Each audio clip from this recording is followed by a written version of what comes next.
Welcome everyone, this is मन्नत official YouTube channel. साथियों, ASO and SSA का आपका एग्ज़ाम 23 जून को कंडक्ट हुआ। 24 को आपकी फ़ाइनल जो ऑफिशियली आंसर की है, प्रोविजनल आंसर की आपके सामने होती है। अब बात आती है ऑब्जेक्शन फाइल करने की। तो कौन कौन से ऐसे क्वेश्चंस हैं जो रॉन्ग शो किए गए हैं जिन पे आप ऑब्जेक्शन फाइल कर सकते हो। ऑब्जेक्शन अगर फाइल करोगे तो कितना चार्जेस आपको पर क्वेश्चन पे करना है, कहाँ पे आपको ऑब्जेक्शन फाइल करनी है, क्या ऑनलाइन या ऑफलाइन। ये सारे सवाल का जवाब आपको वीडियो में मिल जाएगा। तो बात आपकी ऑब्जेक्शंस की करेंगे, असिस्टेंट सेक्शन ऑफिसर की भी और सीनियर सेक्रेटेरिएट असिस्टेंट की भी। तो कौन सा फॉर्मेट है जो रिक्वायर्ड होगा आपको ऑब्जेक्शन फाइल करने के लिए, सारी की सारी बातें आपको इसमें देखने को मिल जाएंगी।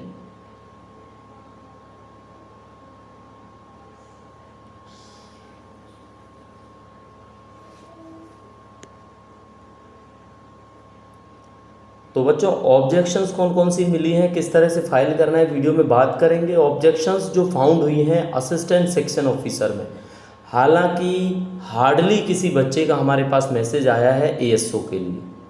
बाकी सीनियर सेक्रेटेरिएट असिस्टेंट के लिए जो गूगल फॉर्म फिल किया आप लोगों ने, उसमें भी काफ़ी मोस्टली बच्चों ने मिनिमम 3, 4, 5 क्वेश्चंस बताए हैं सीनियर सेक्रेटेरिएट असिस्टेंट में।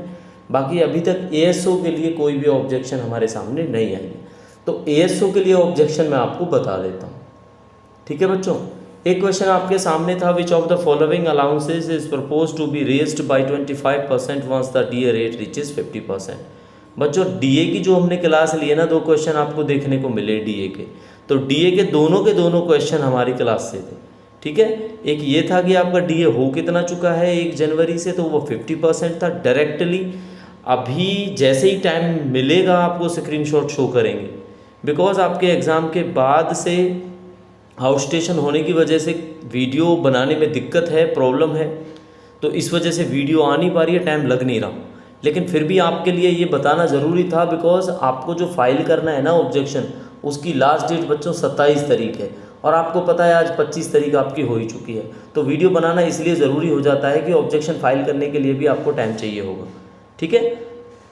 तो इस क्वेश्चन के ऑप्शंस थे आपके HRA, TA, child education allowance, children education allowance या ऑल ऑफ दीज। तो बच्चों, ये हमारे पास जो हमने आपके साथ क्वेश्चन पेपर शेयर किया वो आपका सेट बी था, ठीक है। एएसओ की बात कर रहे हैं। और जो हमने एसएसए का आपके साथ शेयर किया वो हमारे साथ सेट ए था, ठीक है। तो इस बी सेट के अंदर इस क्वेश्चन का आंसर दिया हुआ था आपका ऑल ऑफ दीज। अब ऑल ऑफ दीज को ना एक ही तरह से मैं आपको चैलेंज करके बताऊंगा कि देखो, ये बात मैंने आपको बताई थी ना, चंडीगढ़ में 18% आपका HRA है। कितना है? 18% ऑफ द बेसिक। तो ये जब बोला था डीए 50% होगा ना, तो बच्चों ये 20 हो जाएगा। तो कितना बढ़ा मुझे बताना है, ये 2% बढ़ा। तो 2% बढ़ने को 25% बोल देंगे क्या हम? 25% तो तब बोलते हैं हम इसको जब ये 18 का आप लगभग मान के चलो 4.5% बढ़ता, ठीक है। क्योंकि 25% का मतलब 1/4 होता है। तो ऐसा तो है नहीं है 22-23% हुआ है भाई, 20% हुआ है। तो ये 25 कैसे हो गया? सेम टीए का केस है ना। तो इसकी क्लैरिफिकेशन आपको दूसरी क्या देखने को मिलती है, मैं बताता हूँ आपको। जिस दिन आपका डीए अनाउंस हुआ ना, डीए कितना 50%। Economic times of India, economic times newspaper आता है, आपको पता है इकोनॉमिक टाइम्स। तो इकोनॉमिक टाइम्स में ये न्यूज़ है या आर्टिकल कह लो आप, उसमें ये साफ साफ मेंशन्ड है कि व्हाट हैपेंड या propose to be raised by 20% when DA rate reaches 50%। तो उसमें साफ साफ लिखा है कि चाइल्ड एजुकेशन अलाउंस बढ़ेगा और एक बच्चों इसी के साथ होती है हॉस्टल सब्सिडी, ठीक है। हॉस्टल की भी सब्सिडी मिलती है। ये दोनों चीज़ें बढ़ी हैं भाई 25%, सारा नहीं बढ़ा 25%।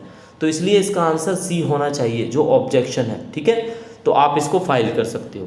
देखो, वीडियो के लास्ट में ना ये सारा ऑब्जेक्शन बताने के बाद और फाइल कैसे करते हैं उसके बाद मैं आपको बताऊंगा किन बच्चों को ऑब्जेक्शन फाइल करने का फ़ायदा है, किन को नहीं है, ठीक है। चलो, एक क्वेश्चन हो गया। दूसरा क्वेश्चन आपके सामने, तो ये चाइल्ड एजुकेशन अलाउंस होना चाहिए।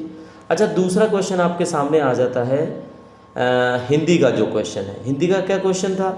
बारिश आ गई वरना मैच जीतते जाते, ठीक है। तो सेट बी में देखो, ऐसा भी नहीं है बच्चों, अपने अपने सेट में ये चेक कर लेना।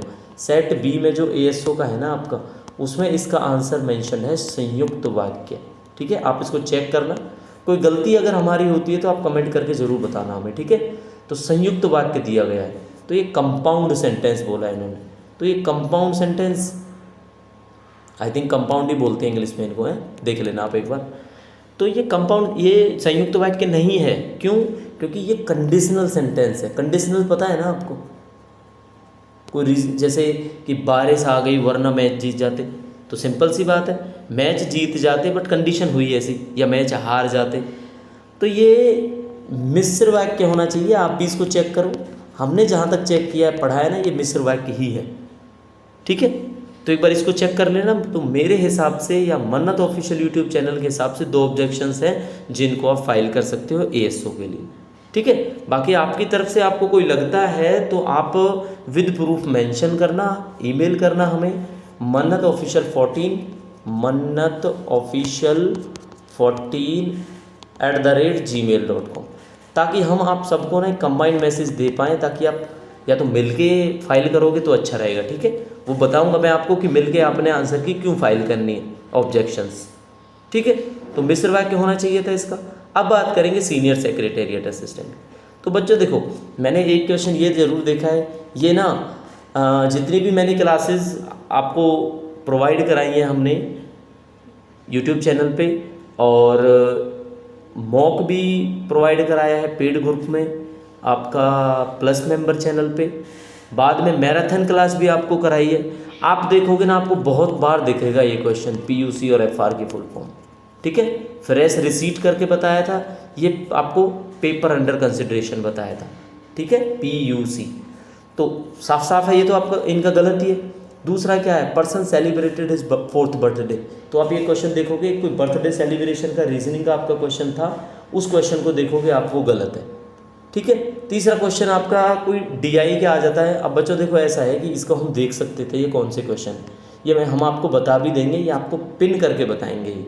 ठीक है, बिकॉज क्या है, अभी जो इन्फॉर्मेशन है या जो 2 ऑब्जेक्शंस हैं आपकी डीआई के क्वेश्चंस में, तो वो क्वेश्चंस भी हम आपको पिन करके बता देंगे। अगर आपको लगता है और कोई ऑब्जेक्शन है तो आप हमें बता सकते हो। तो कंबाइंड आप देखोगे, जो एग्रीगेट है वो 3 से 4 ऑब्जेक्शन हम फिल कर सकते हैं। ठीक है, अब 3 से 4 का देखना आप कॉस्ट क्या पड़ेगी, वो भी आपको बताएंगे। ठीक, अब मेन बात आती है कि आपने ऑब्जेक्शन फिल करनी कैसे है। ठीक है, हाउ टू फिल, तो हाउ टू फिल में देखो ऑब्जेक्शंस, एक तो 27 तारीख आपकी लास्ट डेट है, 4 बजे तक आप ऑब्जेक्शन फिल कर सकते हो।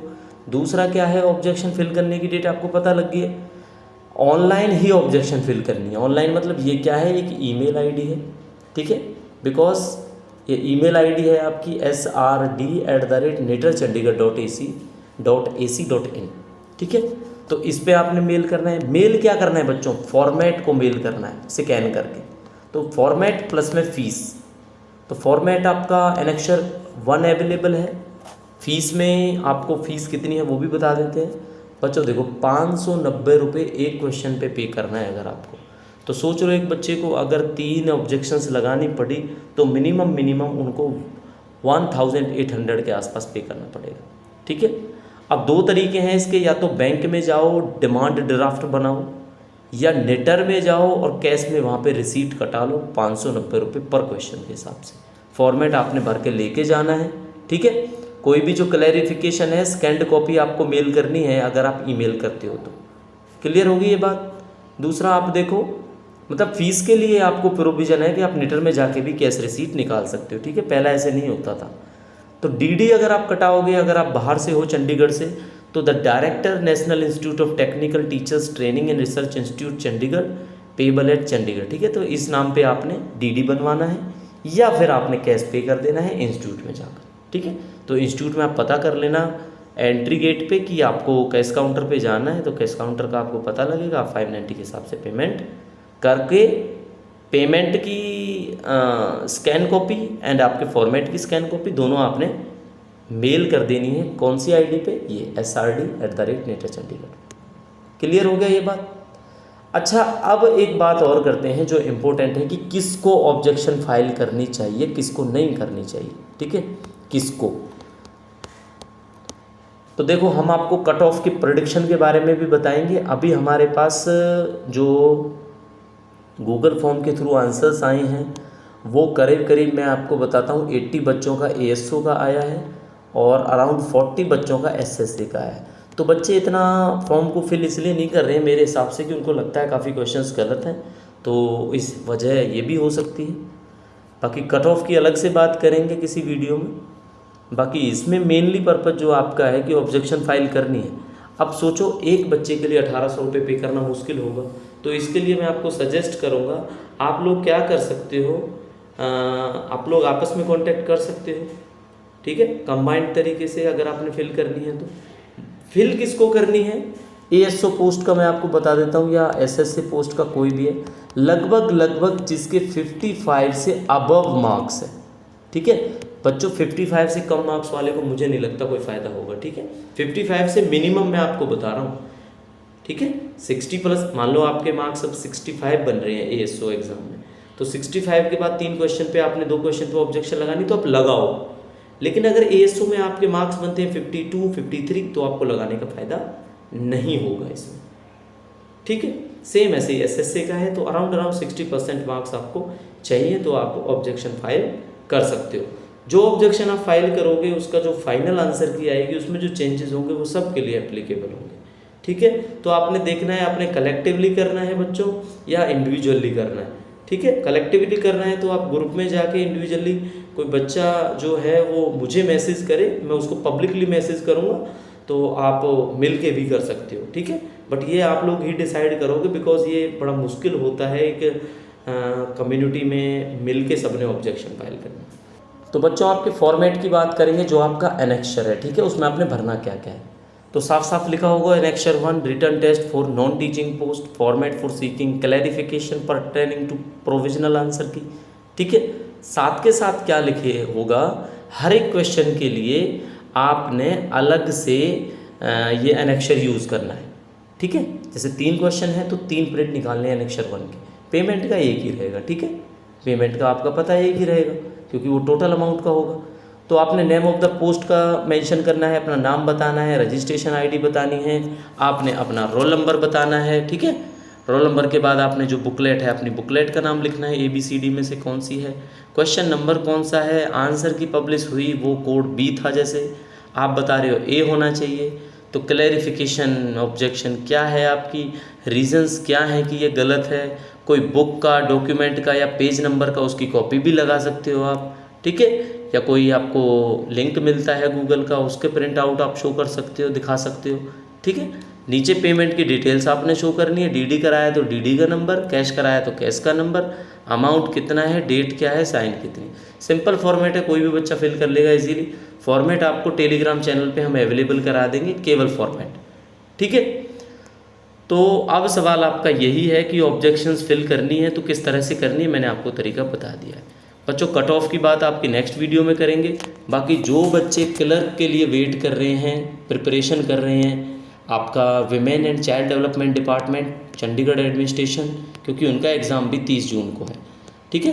तो उनके लिए क्या है, हमारे एक तरह से मैराथन क्लास टाइप ही आने वाली है, ठीक है। तो मैराथन क्लास आपको बहुत जल्द देखने को मिलेगी, जितना पॉसिबल होगा possibly GK, math, reasoning, English, computer हम आपको कंबाइंड करवाएंगे, ठीक है। तो प्लीज़ आप अपनी प्रिपरेशन अपने हिसाब से करते रहो। बाकी हमारी मैराथन क्लास ज़रूर देखना बिकॉज काफ़ी हेल्पफुल होंगी। पिछले चंडीगढ़ एडमिनिस्ट्रेशन के जो क्वेश्चंस हैं वो ज़रूर उसमें इन्वॉल्व किए जाएंगे ताकि आपको थोड़ी हेल्प मिले पैटर्न को समझने में, ठीक है बच्चों। तो मिलते हैं आपसे नेक्स्ट वीडियो में, तब तक के लिए thank you and see you soon.